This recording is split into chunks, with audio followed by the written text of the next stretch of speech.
Jackson, get us going. Sure. What's up, guys? For both of you, just obviously spring break happened. How much football was there? What is kind of the focus now as we turn the page, and what do you expect from this week? It's just taking a break. That's pretty much all it was. So clean slate right now for the practice that we're about to have. It'll be just like getting back to the basics so that we can just get our footing back. But from there, it's just like getting back to it. Yeah, it was a good mental break, good physical break. Kind of recouped our bodies from where they were at. So, like he said, starting off with a fresh start, really getting in that playbook and perfecting some things. Obviously Cam Ball's not participating this spring. I mean, is that almost, I know you want your boy to be healthy, but for you and the other defensive tackles, like a little extra snaps, I mean, have there been any benefits of not having Cam around and maybe getting thrown to the fire a little bit more this spring? Yeah, I'd say that. I mean, I feel like just the fact that it's a new year that I've been put into the fire way more. But I'll say that with Cam Ball being out, he's more he's like another coach pretty much. And then we're also getting David Oki back today too. So our numbers are good. The snap count is really good. I think I like the amount of snaps that I'm getting. And then from there it's just about everybody else and then seeing if we can get more or less for everybody else who needs them and whoever we think would be best to put on the field.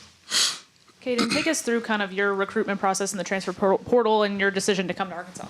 One of the main goals for me in the portal was to get a little closer to home, Texas kid, so family is really big for me. So, the SEC, there's a lot of schools that are closer to Texas and Florida. So, that was a big drawing factor to hear.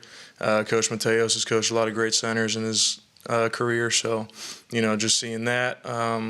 So his resume, coupled with the fact that Arkansas is a 4-hour drive from my house, and it's in the SEC, really drew me here. Coach Pittman has talked a lot about the progress you've made and him being impressed with that. Just where do you feel like you've made strides, whether it's through this spring or with some of the playing time that you got last season? Just technique, really. I'd say the most strides that I really had was just with me and Coach Adams talking a lot about just being violent and then knocking back, just like textbook football, really. And so that's just something it's funny because it's not supposed to be that hard to just push a guy back, but at the same time, it took so many days to get here and realize I can do this better, I can do this better, and so from there it's just about fine tuning, and then from there we can play to the best of my ability. Ian, I think a major storyline with you is your weight. You're a big guy. Where are you checking in at right now? Kind of what's your journey been like in that regard? I hit the scale today at 382, so down a couple pounds from what y'all probably know about, but. I'd say for a fact I came in at 397, but even then my composition was way off the charts. But now it's it's definitely much better than what it used to be. My body fat percentage, I'd say, well, last time I did the scan it was about a month ago, and it was 32% body fat. So that's where I'm at right now. But me and Coach Sowers are still working to get it down. The goal is to be about 370 by maybe the end of spring ball, but I don't know about that one. We'll see what happens when we get to the summer workouts. And I think Coach Pittman, when you signed here, it was really complimentary of your athleticism at your size. Is that something that's always been there with you? I mean, I assume you've always been a big guy, or have you always been kind of more on the athletic side despite that size? Yeah, I try to be at least. I mean, I always bring up the handstand I did my OV on my official visit. So, but I mean, even then, it's I just do what I do. It's not there's no proof to the pudding. It's just whatever you put in comes out, Yeah, have you always been able to do a handstand? Where did that come from?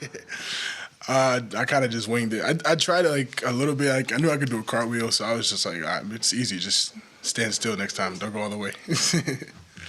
And you played with KJ Jefferson last year. You played for Gus Malzahn, two guys that know Arkansas. I'm curious, in the process, did you talk to those guys at all? Get their opinion on Arkansas? If so, what did they say? Gus was recruiting me at Florida State, so when I told him I was interested in Arkansas, he didn't have any bad things to say about it. He still loves the school, so yeah, and he was excited for me at the end of the day when I ended up telling him I was coming here. So. And you said Coach Mateos was a big reason that you decided to come here. How have you found it working with him so far, and then also with the rest of the offensive line unit that has a few other new faces too? Yeah, well, the hardest part about transferring is learning a new language. So, all the calls in this O-line room are completely different from my old O-line room. So that's been the hardest part, adjusting to the culture. And then, just learning his technique, completely different. So I'm enjoying it. I think it's better suited for my skill set instead of, where I was at. So. Can you kind of expand on that? Like, what do you mean by, better for your skill set? Yeah. So, UCF was very inside zone based. Here it's a lot of pin and pull, wide zone. So I'm running a lot more. I feel like I'm more athletic than I showed within the past couple years because I really couldn't do anything else just because of the style of offense I was in. So, now we're running a lot more. So I'm excited to show what I can do this year. And then, Ian, for you, when there's kind of a target physique that's at the top of your agenda every single day, what's the motivation for you when you wake up? The motivation is, it's just what I do now. You know what I'm saying? Like, just my why personally, I would say is my mom and my sister back home to begin with. So whenever I'm trying to work to a goal, specifically my weight goal, they're the two I think about. And then just from there, the opportunities that open up to me and just everything else that God offers me too. So. Yeah, and it's only been 2 weeks, and then you guys had the break, and now you guys are back at it. So not much time at the start. You're just getting back to basics. But what's something that your unit has done well in the first 2 weeks? Something that you really want to continue to improve the next 3? I'd say I'm gonna start off with just getting like the bad stuff out the way. So the stuff that I feel like we need to work more on is communication down the line, specifically like just between the snaps and stuff like that, pre-snap movements, pre-snap views, things of that such. But the things that we really work well with is the interior run game, and then even then like on the working pass on the edges as well. So.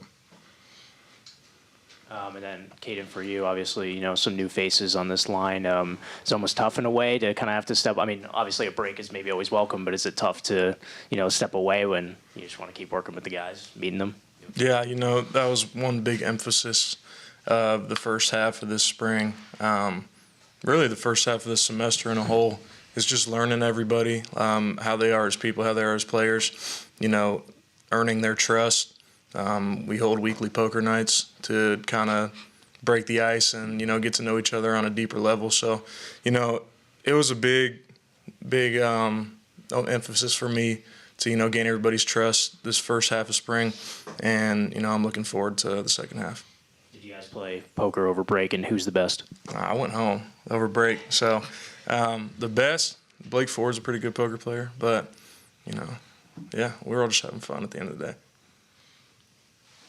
Caden, I know you're a play center and everything, but have they worked you any at guard or anything out there? Not yet, no, only center. Okay, because I know Carmona's talking about playing tackle, guard, and center, and I know Yep. sounds big on cross training. I didn't know if they'd worked you anywhere else or not. David Oakey's going to start practicing, I think, today. What have you seen from the off-season stuff? I know he hasn't practiced, but what have you seen from him, and what do you expect? I mean, I've seen him in the weight room. He's he's strong, he's fast. I expect him to be a really good addition to the D-line, and it'll be like nothing's really changed if me or Danny couldn't be able to play. So. Charlie Collins, Quincy Rhodes, Kavion, those guys didn't play a lot last year, but what have you seen from them at defensive end? Do you feel like they could step in for Landon and Anton, those guys, and keep it going there? Yeah. Coach Adams has a saying that we always say in the room. He says the expectation does not change no matter the people in the room. So even if Charlie, Quincy, or Kavion can't meet that standard, they still have to one way or another. So, but what I believe that, or I think I'd say the room believes that they all could step up to the chance or to the challenge and end up probably even exceeding those expectations as well. And Boone and Talley picked up the defense pretty quickly. Yeah, I'd say so. Boone and Talley. Boone can't really, I know Boone has this tendency of standing up before plays, but it was like a couple of tweaks and stuff that we had to take out, so now he has to put his hand in the dirt. But other than that, the only thing that, nobody really, of course you can always work on stuff, but from what we've worked on since we got here from last season, it's a big jump from where it's a good start to where we could be when the season starts. I guess you guys go up against each other a bunch in practice. Can you maybe share just what makes the other person hard to block or try and get around? I'll start. He's just heavy, so that's the main thing. He likes to bull rush a lot, stopping that. You know, it's good though. It's good to work on that because you don't get that from everybody. So, it's not every day you go against 382-pound D tackle. So, it's good to get those reps in practice and get ready for the season for sure.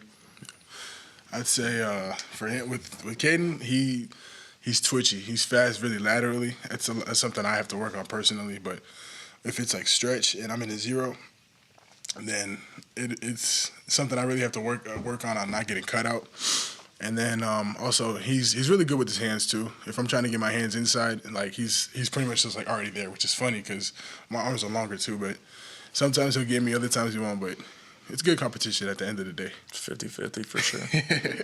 Okay, and I'm wondering, like, Carmona's the veteran of the group, but he's playing a new position, and he's right next to you on the line. What's that relationship like between the two of you? I mean, how much is it he the mentor, you kind of helping him with moving inside? And I know it's not center, but I feel like it's more similar of a position to, guard to center than guard to tackle. Is that right?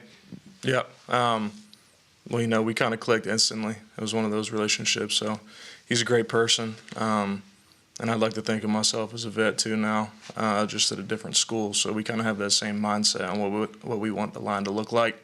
So, just having two similar mindsets in the interior, it really helps the whole line.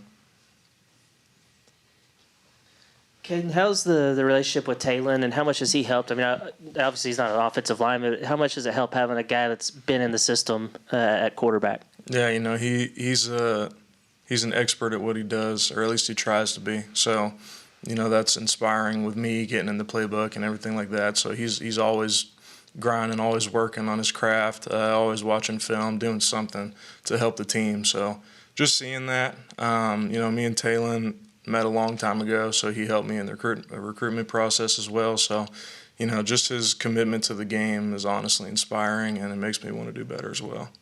So did you know him before the portal process? Yeah. How did you know him? I met him on my visit to Boise State in high school. So one of my 5 official visits was Boise State, UCF, whatever. I ended up choosing UCF, but I met him on that official, and we've been in contact since. So I actually stayed with him first couple weeks here because there were people that are in my house that I currently have. So, seeing him away from football as well was really big, in that relationship process. And Ian, with your weight, how do you? I mean, obviously the weight room has a big deal with it, but is there anything you've changed, like with your diet? Like, is there anything you've had to give up that you didn't necessarily want to, or kind of how's that gone? Yeah, there was a few things I had to give up, just bad habits. Like, sometimes everybody just wants to go out to eat, like the McDonald's down the street, stuff like that. Or, at night when you get a little hungry. So it's just stuff like that I had to cut out, be smarter about my meals, and then have a good schedule around my schedule. Like, just have a good schedule eating around my time of the day and such like that. And you've got a lot of snaps next to Danny. How has he improved since last year? Way more focused and technical, I'd say. At first, I feel like Danny was kind of just trying to hit whatever he's seen. It was like a bull in a china shop. And compared to what I've seen with him, like from him in the practices recently, it's like night and day. And he's much more technical and much more focused in what he's trying to do. So. And with your athleticism, when you were younger, like playing pee-wee ball, like were you always a lineman, or did they ever give you the rock, or how was that? Funny enough, I didn't really start playing football until like 6th grade. So I didn't, but I've been put at tight end a couple times in practice to catch a couple passes. I've ran the ball once, and that was in 8th grade. But ever since then, I was just an O-line, D-line guy. How was that one rep at running back? It was good. It was a 2-point conversion, so I can't really say too much. But y'all know the level of high school I played at, so it was pretty easy to score. So. That was a great job. Thank you. I appreciate you.